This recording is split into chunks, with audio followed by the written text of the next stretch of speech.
shoo. It's time to let go now. You've done enough for today. Let your shoulders fall, just a little more. And let your breath become softer, and slower. With each exhale, the world outside grows quieter. And your inner world becomes calm, warm, and safe. You are safe here. You are home. And all you need to do, is rest. There's nothing to fix. Nothing to chase. Nothing to plan. Let your limbs grow heavy.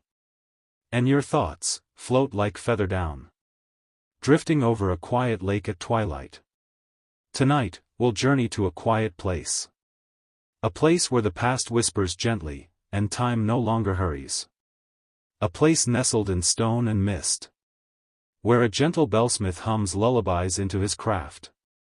So if you're ready, close your eyes, or let them soften like silk. Let's begin. Our story tonight begins, in the still hush of a cloistered abbey, long ago, in the 13th century. The world is wrapped in velvet mist. It's the kind that clings to the ankles, soft as spun wool. And damp with the scent of old moss and morning dew. There is an abbey here. Its walls aged, warm, and dappled with climbing ivy. The stones, worn smooth by centuries of silent footsteps and monastic prayer, seem to breathe. You walk past the tall wooden gate, weathered with time and swollen slightly with rain. It opens with a low creak, not loud, just a soft complaint of old hinges. And you step into the courtyard. It's a square of quiet life. Cobblestones beneath your feet, pale gray and butter smooth. An old fountain murmurs gently in the center. Its waters no longer crisp and rushing, but slow and sleepy, like it, too, is drifting toward dreams. The air smells of forge smoke. But not the choking kind. This is clean, rich smoke, tempered by wood and patience. And it curls in slow ribbons from a stone building near the edge of the courtyard. You follow it. And there, beneath a timber-beamed overhang, is a figure in dark robes, sleeves rolled up to the elbow, hands glinting with soot and moonlight. This is the bellsmith. His name is Elias. He doesn't speak much. Not because he's lonely. But because his work is a conversation. Each strike of his hammer, each melt of metal, is a whisper he shares with the world. He shapes bell metal, an alloy of bronze and tin, once used by monks to craft chimes that called the hours. Matins. Lauds. Prime. Each time of day marked by a different tone. And each bell tuned not by numbers or machines, but by the soft, attuned ear of its maker. Elias tunes by ear. Always has. He says there's a moment, just a sliver of breath, when a bell's ring opens like a flower. And if you're quiet enough, still enough, you can feel it bloom, inside your chest. The air is cool tonight. Cool like the edge of a linen sheet that's never been touched by sunlight. The forge glows warm, and crackles softly, like an old friend telling a slow story. You hear it now. The tap of hammer on metal, not sharp, not angry. But measured. Tender. Like the clinking of wind chimes in a faraway garden. You draw nearer, and he doesn't look up. But he knows you're there. Visitors don't disturb him. Not here. Not in this gentle place between dusk and sleep. The bell he's working on tonight is small. No bigger than a cupped hand. He calls them cradle chimes. Once, mothers in the highlands would hang them over a newborn's bed, believing the sound kept bad dreams away. And perhaps it did. Perhaps it still does. He dips the molten metal slowly, letting it cool in molds carved from clay and ash. You watch as he pours, like pouring moonlight into hollowed stone. And when it's set, he polishes the surface with a soft, padded cloth. Round and round. Slow and smooth. until the bell shines like silver under the flickering forge light. Long ago, in abbeys like this, monks believed the world could be ordered by sound. Each prayer hour was a tone. Each meal bell a melody. Each death knell a low, mournful hum that carried the soul upward.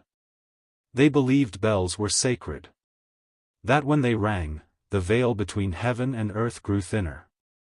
And tonight, you might just believe that, too.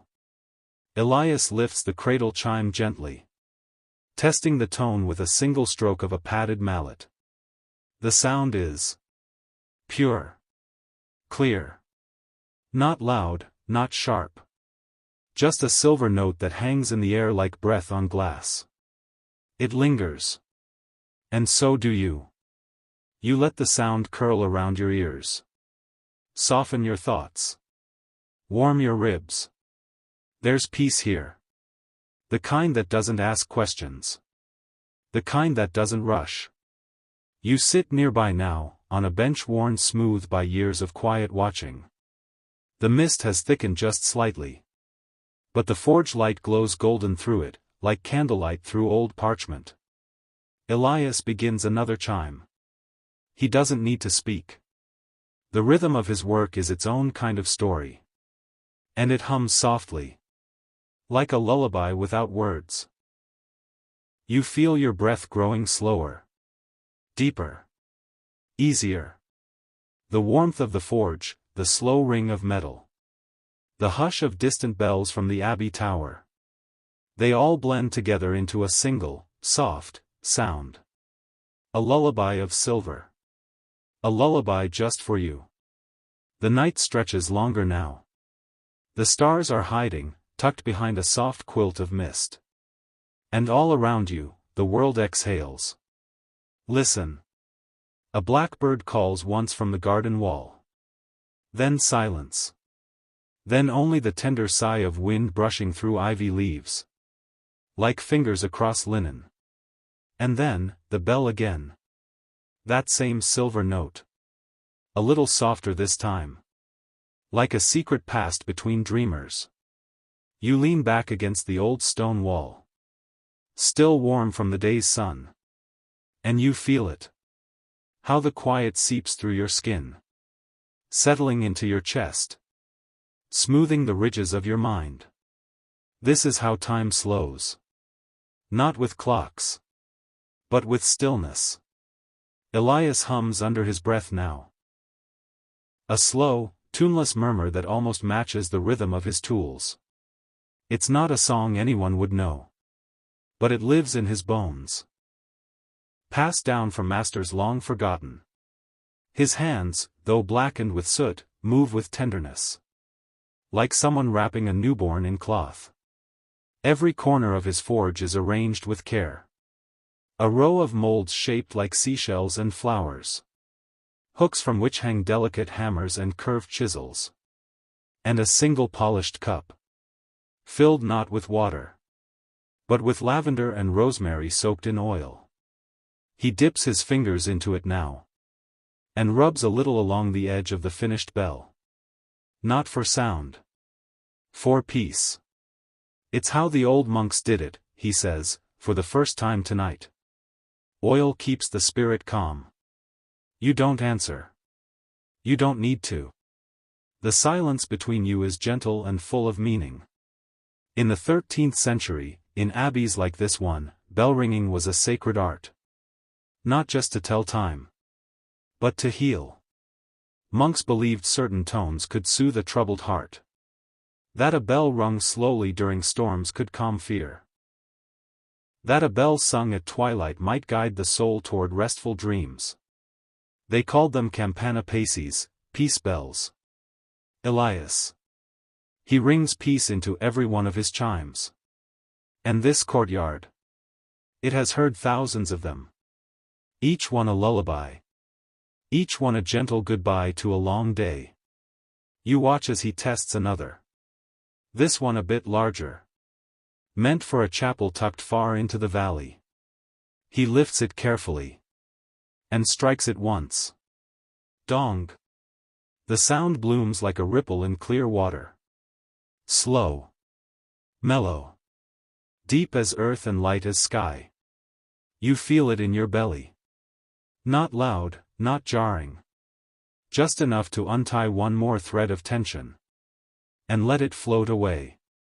The forge's coals glow orange now. Their crackle is slower, sleepier. And Elias moves like a shadow. Soft footsteps. A cloth being folded. The clink of metal tucked into straw. You lie back fully now. Eyes closed. Listening only. There's a garden just beyond the forge. Small and square, walled in and fragrant. Even at night, the herbs whisper their names in the breeze. Chamomile. Thyme. Angelica. They were once grown for the infirmary. Used by monks to mix poultices and teas. Now they grow wild and soft.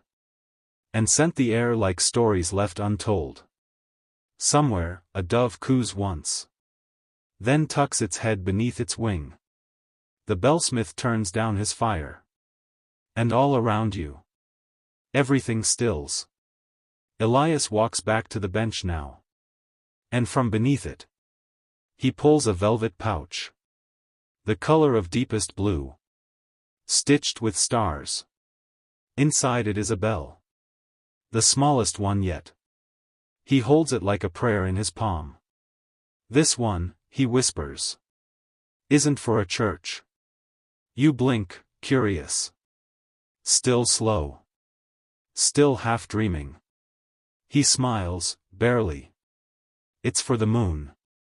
He walks to the edge of the garden. Where a low tree leans toward the wall. He lifts the tiny bell and hangs it on a branch. The wind touches it. Once. Ting. So light. So thin. Almost imagined. But it sings. And he bows his head. In the old days, he murmurs. They believed the moon listened. That a bell rung at night could carry your worry away. You watch the branch sway gently. And wonder what it might carry off for you tonight. You take another breath. Slow. Quiet. The forge has gone dim. The garden still smells of earth and lavender. And you. You are wrapped in layers of hush. Your heartbeat feels distant now. Like a slow drum in a faraway hall. Steady. Strong. But no longer hurried. Your body is heavier. As if the stones beneath you have shared their stillness. Elias sits beside you now. He hands you a bell. Not to keep. Just to hold. It's warm. Smooth. Weighted just enough to feel real. And just light enough to not anchor you down. You run your fingers across the rim. It hums, even without ringing. Like it remembers the note it was born to sing. You close your eyes again. And in the distance. You hear the faintest sound. Not near. Not loud. Just, present. A lullaby in metal. A whisper in bronze. A silver lullaby, for your tired heart. The hour is late now. So late that even the wind has grown drowsy. It no longer moves with purpose. But wanders, slow and loose, like a lullaby forgetting its own words. Above the cloister, the abbey bell tower looms, silent tonight. Its great bell will not toll until morning. But even in its stillness, it holds presence. A promise of time gently held. Not chased. Elias stands quietly. His shoulders are relaxed. And his gaze is distant. He's not looking at anything in particular. Just watching the mist roll in again. As if it were a tide returning home. He steps toward a low wooden chest near the back of the forge. It's old, its hinges rusted. Its corners rounded from decades of use. With a soft creak, he lifts the lid. Inside, nestled in faded cloth, rests a bell unlike the others. Taller. tarnished, inscribed with strange lettering. He lifts it gently. It doesn't shine. But it hums, faintly, even before he touches it. "This was my father's," he murmurs. "Forged it before the plague took the village. He tuned it to call people in peace. Not for alarm. Not for war. Just for coming home." He runs a cloth slowly along the sides. Each circle of the cloth bringing out a bit more life in the dark bronze. You imagine it. The abbey courtyard full of quiet footsteps. The bell overhead singing softly in the dusk. Calling monks, farmers, and wanderers alike back inside. To safety. To warmth. To rest. "Did you know," Elias begins. "There was once an hour called Compline?" You blink slowly. Eyes soft. Limbs heavier still. "It came after Vespers," he explains. "And just before complete silence. Compline. The last prayer of the night. A sacred time for monks to breathe out the day. To light one final candle. To put their burdens down. To remember that rest is holy." Elias carries the old bell toward the center of the courtyard now. And without a word, he places it gently on the edge of the fountain. He doesn't ring it. Not yet. Instead, he lowers himself to sit beside it, resting one soot-stained hand on the rim. As if to say, "Even now, you're not forgotten. And you, too, feel that. As if you, yourself, have been gently remembered." The forge has quieted. The coals now barely glow. Red as the last gleam of twilight before true night. Elias sets one final mold upon the bench. This bell will be his last tonight. He melts the metal slowly. Patiently. Watching the way it moves like thickened light. When he pours it, you can almost hear the sigh of the molten bronze. Like a long-held breath finally released. The bell takes its shape. And Elias waits. He never rushes. He says the bell will tell him when it's ready. And when it does, he lifts it. And with a slow stroke of his hammer, he sings the tone into it. Not all at once, but in layers. In whispers. In the kind of care that takes a lifetime to learn. He does not test this bell aloud. Instead, he simply cradles it. Like a candle flame he's afraid to disturb. Then he carries it to the corner of the cloister, where the wall meets the earth. And time seems to fold into itself. There, he plants the bell in the ground. Half buried. Still visible. Still able to catch the breeze. "It won't ring unless the night wants it to," he says quietly. And that's how it should be. You sit beside him. The hush between you is full. A quiet filled with meaning.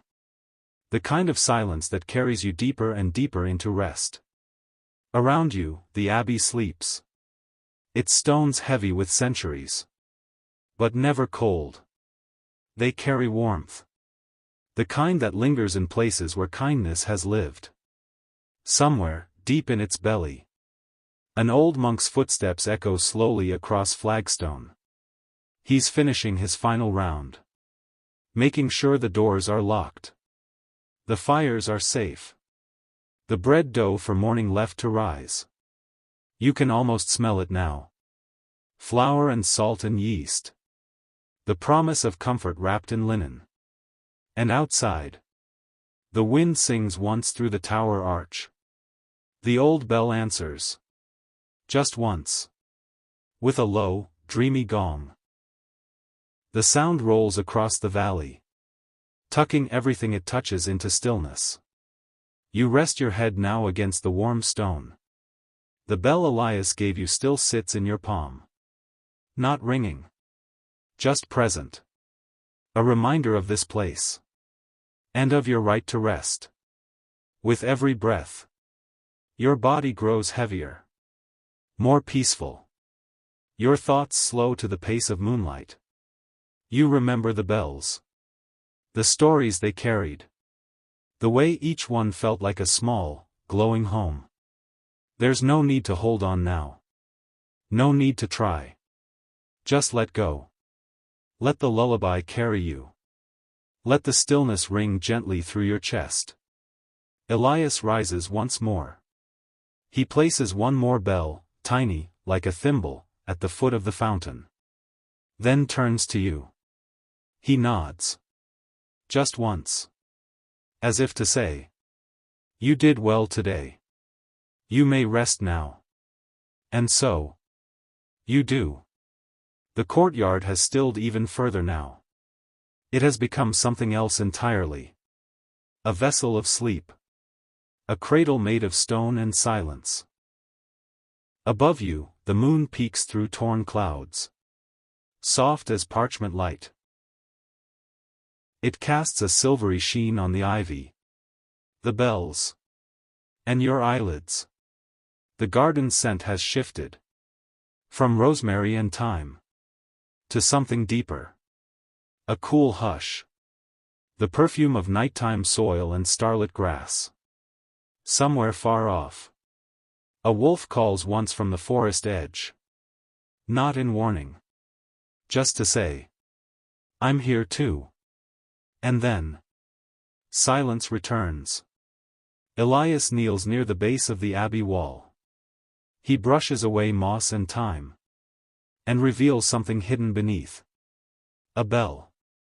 So old that its bronze is green with age. So small that moss had grown all around it like a pillow. He doesn't lift it. He just sits with it. One hand resting gently on its curve. This was the first, he whispers. They say it rang only once. On the night the abbey was finished. And then, never again. But even silent. The bell has a presence. As though its one note still echoes somewhere. In the dust between stars. You sit nearby. Listening not to sound. But to the feeling of memory. Because that's what bells hold. You realize. Not just time. But memory. Each one, a vessel for the things we can't speak. Grief. Gratitude. Hope. Letting go. Elias returns to the forge one last time. Its coals now nothing more than ember ghosts. Glowing faintly under the ash. He brushes them aside with a long iron paddle. Murmuring a few old words. Not a spell. Not quite a prayer. But something in between. Then, with a puff of breath, he extinguishes the fire. And the forge sleeps. A deep, contented sleep. Like a dragon who's guarded something precious all night. And can finally close its eyes. Elias dusts his hands. He removes his leather apron. And folds it slowly. Carefully. Like wrapping up the day. He gestures to you. A slow wave of the hand. Inviting you to follow. Past the garden. Past the chapel door. Is a spiral staircase carved into stone. Each step feels like entering the marrow of the earth. The air is cooler. The sounds, fewer. All you can hear is your own breath. And the echo of his footfall ahead of you. At the top. A chamber. Round. Quiet. Open to the stars above. It's not the tower where the big bells hang. This room is secret. Sacred. Dozens, perhaps hundreds, of tiny bells hang from the rafters and beams. Some shimmer silver. Others are dull copper. Some are glass. One appears to be carved from bone. This, Elias says softly, is the sound library. He walks through it like a gardener among sleeping flowers. Not touching. Only remembering. Each bell here has a tone that no longer exists in the world. A note preserved. A frequency of peace. A moment in time held in stillness. He gestures for you to lie down. On a thick cushion placed in the center of the room. You do. And above you. A sky of bells.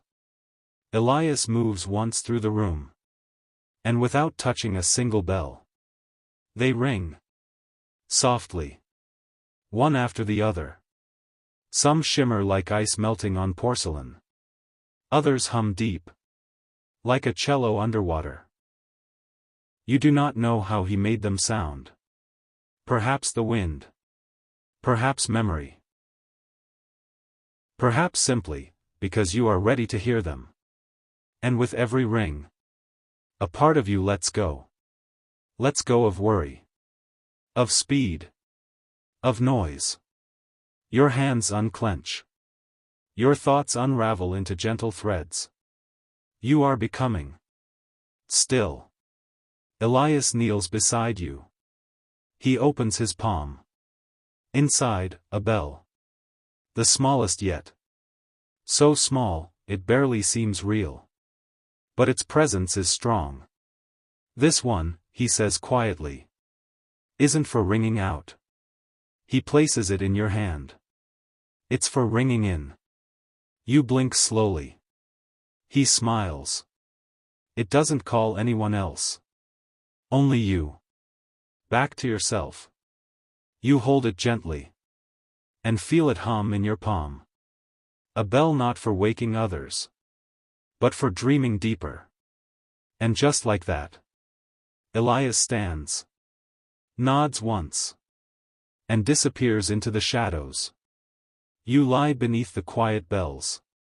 Eyes closed. Heart calm. Your breath matches the rhythm of the air above you. Slow. Gentle. Rising and falling. Like bells suspended on strings of silence. Nothing pulls at you. Nothing chases you. And now, as the story of this night folds into dream, you realize the bells were never to wake you. They were always here. To help you rest. To bring you home. Home. To your breath. To your body. To the still place within you. That was never in a hurry. You are safe now. You are whole. You are drifting. Let go. Drift. Sleep. The morning bells had not yet rung. And yet, the courtyard, quiet and veiled in a lilac blue light, felt aware, as if the abbey itself had paused to hold its breath, waiting to hear the last and softest sound. Elias stood before his line of chimes, silver and soft, each one now hanging from a wooden beam he'd fashioned from a fallen birch branch. They shimmered like ghostlight in the dark, dew catching on their curved bell bellies, dripping down like time itself weeping.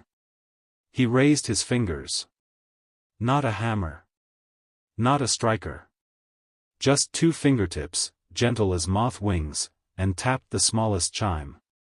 Ting.